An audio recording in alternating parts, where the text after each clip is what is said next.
السلام علیکم ورحمۃ اللہ وبرکاتہ۔ الحمد للہ وکفا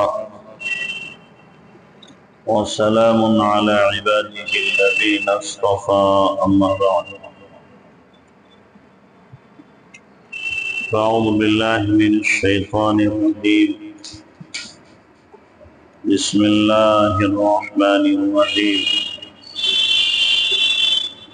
واعبدوا اللہ ولا تشرکوا به شیئا وبالوالدین احسانا وبذي القربى واليتامى والمساكين والجار ذي القربى والجار بالجنب وابن السبيل إلى آخر الآية۔ صدق الله العظيم۔ سبحان ربك رب العزة عما يصفون وسلام على المرسلين والحمد لله رب العالمين۔ اللهم صل على سيدنا محمد وعلى آل سيدنا محمد وبارك وسلم۔ اللهم صل على سيدنا محمد وعلى آل سيدنا محمد وبارك وسلم۔ اللهم صل على سيدنا محمد وعلى آل سيدنا محمد وبارك وسلم۔ میرے محترم بھائیو، بزرگوں اور پس پردہ خواتین،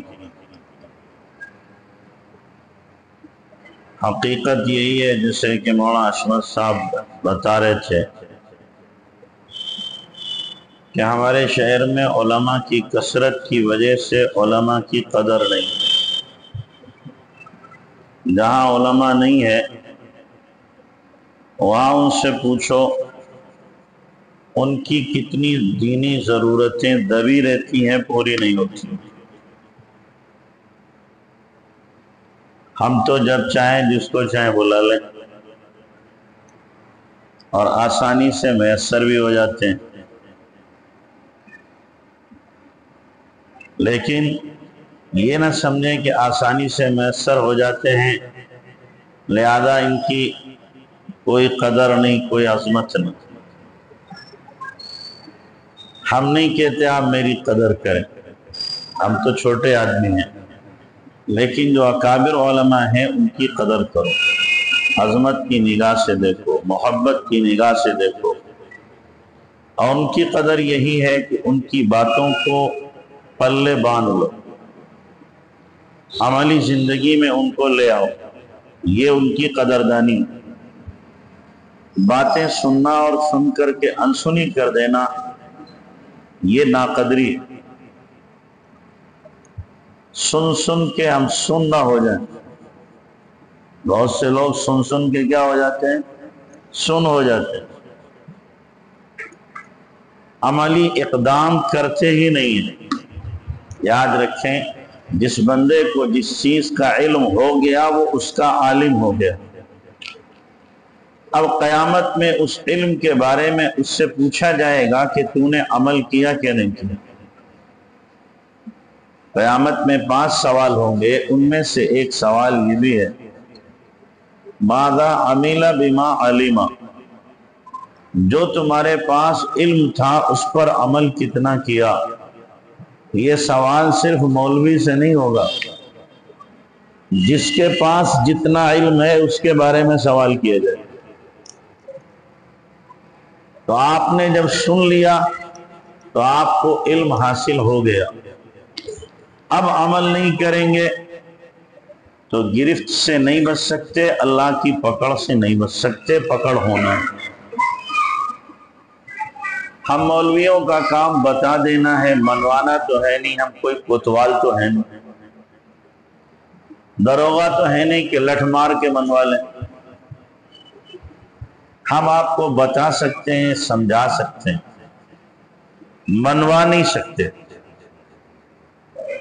منوا تو نبی بھی نہیں سکتا ہے،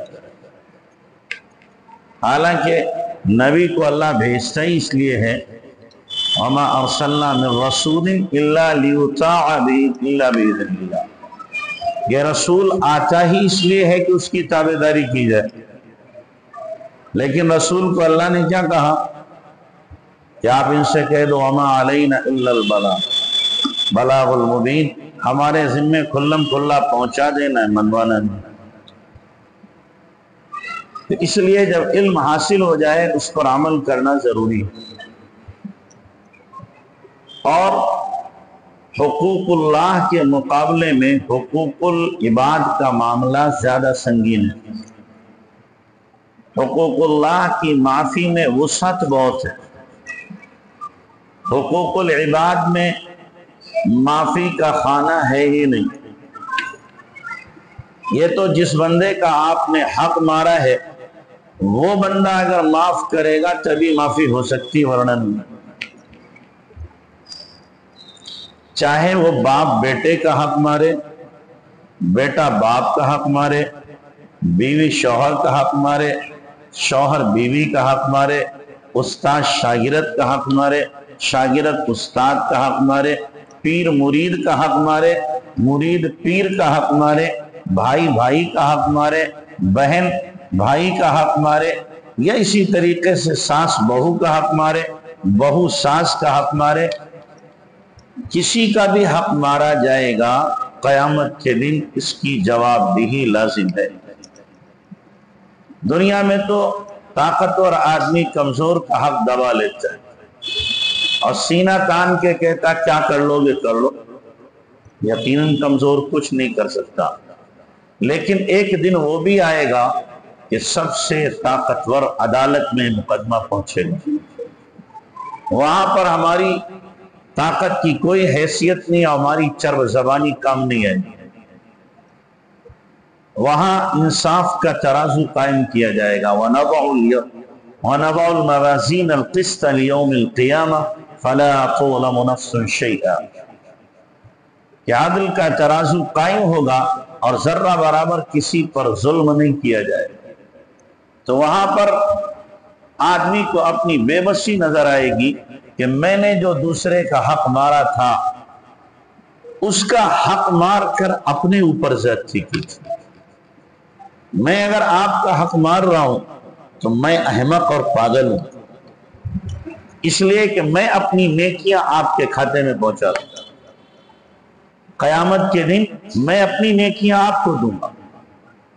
میں نے آپ کی غیبت کی، آپ کا حق مارا، آپ کی عزت پہ بٹا لگایا، تو آپ کی عزت پہ کوئی فرق نہیں پڑے گا، ہاں ہمارے کھاتے کی نیکیاں آپ کے حصے میں پہنچ جائیں۔ تو اس لیے دوسرے کا حق مارنے والا اپنے آپ کو دانا نہ سمجھے، عقل مند نہ سمجھے، وہ پرلے درجے کا احمق ہے، بے وقوف ہے، اپنے آپ کو طاقتور تصور نہ کرے، اپنے آپ کو ہوشیار نہ سمجھے، وہ بے وقوفی کر رہا ہے جو دوسرے کا حق مار رہا ہے، اس لیے کہ اپنے نیکیوں کا ذخیرہ دوسرے کے کھاتے میں ٹرانسفر کر رہا ہے۔ حضرت امام حنیفہ رحمۃ اللہ علیہ کہ جب کوئی غیبت کرتا اور حضرت کو معلوم ہوتا تو شام کو اس کے پاس ایک بہت بڑی سینے میں ہدایہ بھر کر کے پہنچا دیتے اور فرماتے تم نے بہت سی نیکیاں مجھے دی ہیں، ان سب کا حق تو ادا نہیں ہو سکتا، کچھ آپ کی حق کی ادائیگی ہو جائے۔ جو غیبت کرتا تھا اس کے ساتھ یہ بڑھتا ہوں کہ تمہاری نیکیاں بہت سی میرے کھاتے میں آ گئی۔ تو اس لیے حقوق العباد کے سلسلے میں بہت زیادہ چوکنا رہنے کی ضرورت ہے، بہت زیادہ آدمی کو ہوشیار رہنے کی ضرورت ہے۔ اللہ تعالیٰ اپنے حقوق کو جب چاہے، جیسا چاہے، جتنا چاہے معاف کرے، اللہ کو اختیار ہے، لیکن بندوں کا حق یہ نہیں، بندوں سے یا تو معاف کراؤ یا اپنی نیکیاں ان کو دو۔ صاف حدیث موجود ہے کہ قیامت کے دن اللہ تبارک و تعالی بندے کو بلائے گا، نبی علیہ السلام نے فرمایا اس کے پاس نیکیوں کے پہاڑ ہیں، بہت سی نیکیاں، اللہ کے نبی نے اس بندے کو مسکین کہا ہے، یہ نیکیاں لے کر آیا، اللہ کے پاس پہنچا تو پتہ چلا اس کے تماشا مارا ہے، اس کا مال لوٹا ہے، اس کی عزت پہ حملہ کیا ہے، اس کے دیگر حقوق مارے ہیں۔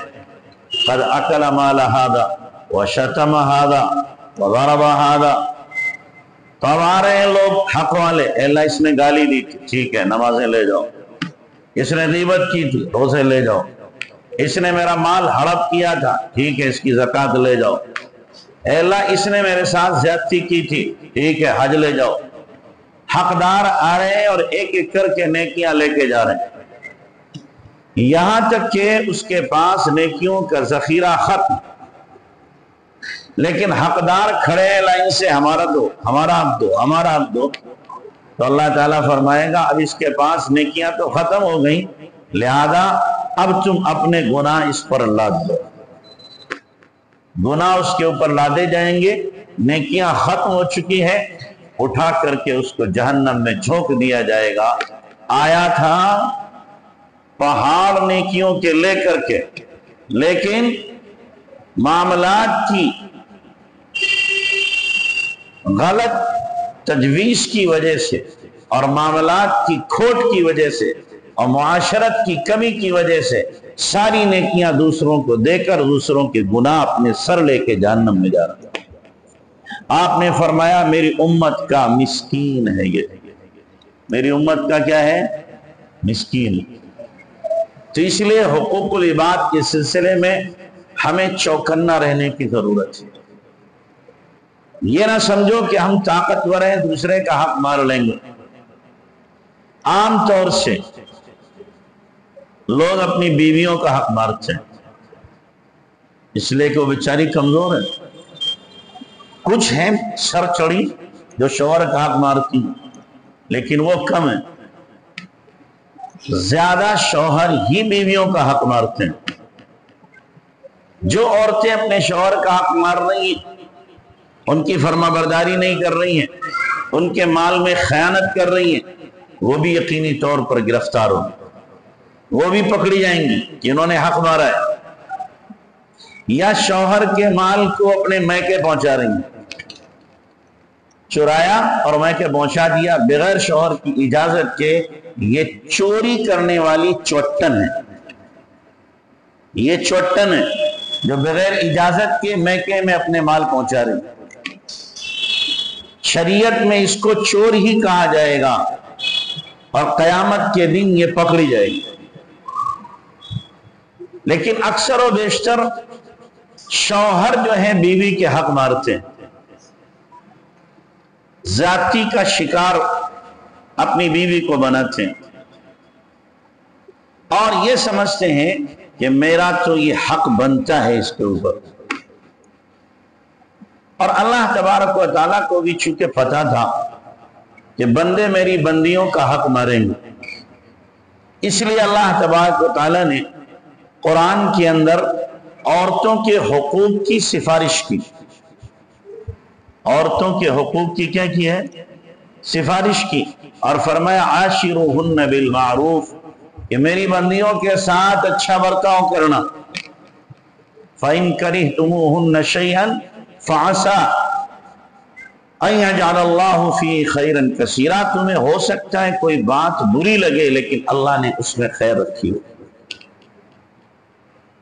تو اللہ نے سفارش بھی کی، اور جب حقوق کے بیان کا تذکرہ آیا تو عورت کے حق کو مثالاً بیان کیا ہے اور مرد کے حق کو بعد میں بیان کیا۔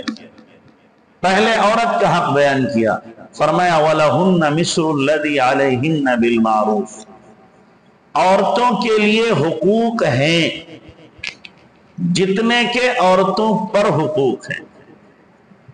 تو عورتوں کے حقوق کو پہلے بیان کیا اور مردوں کے حقوق کو بعد میں بیان کیا، ان پر قیاس کرتے ہوئے وَلَهُنَّ مِثْلُ الَّذِي عَلَيْهِنَّ بِالْمَعْرُوفِ، کہ عورتوں کے لیے حقوق ہیں جیسے کہ ان کے اوپر حقوق ہیں۔